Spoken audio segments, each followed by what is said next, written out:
Almost 10 years ago, our nation watched in horror as two planes crashed into the World Trade Centers. A third plane crashed into the Pentagon just outside the nation's capital, and a fourth plane crash-landed outside of Shanksville, Pennsylvania, due to the heroic actions of Americans that sacrificed their own lives.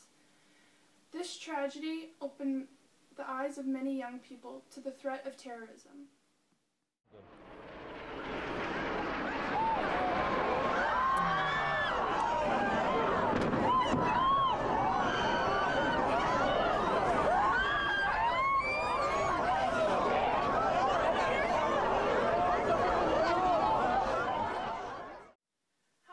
In Iraq and Afghanistan affected you?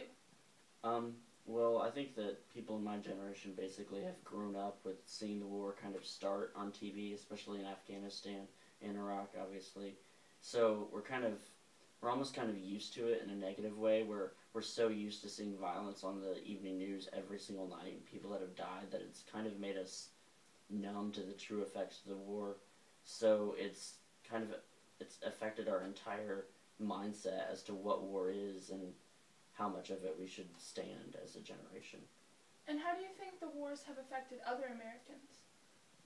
I think the most affected would be the veterans who've actually served, and there are more than 1.5 million veterans who've served in Iraq and Afghanistan, and so it's those people who have their own effect on society, like post-traumatic stress disorder.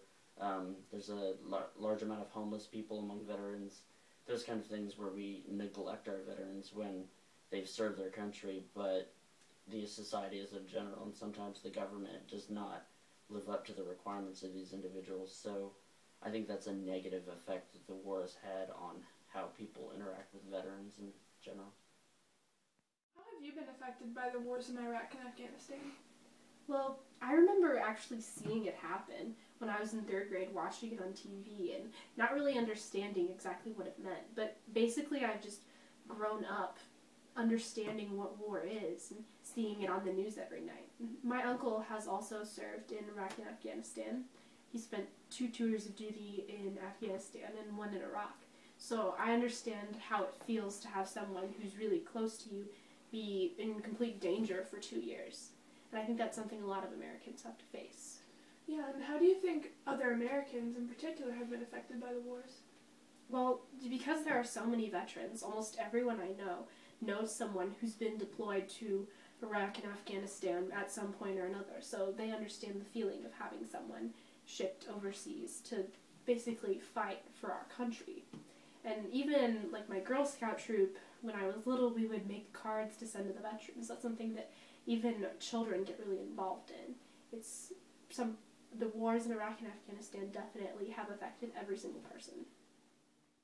$1.12 trillion on the wars in Afghanistan, Iraq, and for counterterrorism, and thousands of troops have been deployed. All of this is taxpayer money, but the wars are not just being fought overseas. We're combating terrorism here at home, too. In 2002, the federal government created the Department of Homeland Security. One part of this major government expansion was the Transportation and Security Administration, or the TSA. Every time someone gets on a plane inside our country, they are subject to extensive searching. And recently, this searching has got even more involved, with the introduction of pat-down searches and full-body scans. Mr. Speaker, a nationwide revolt is developing over the body scanners at the airports, and it should. Hundreds of thousands of frequent flyers who fly each week are upset about getting these frequent doses of radiation.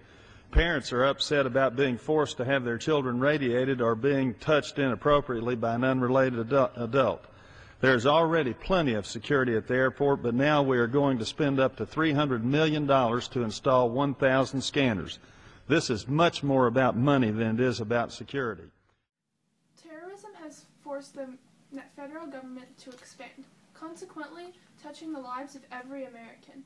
Many Americans have been forced to go overseas and fight in our military, but even for those who haven't, it has forced us to pay more attention to what our federal government does.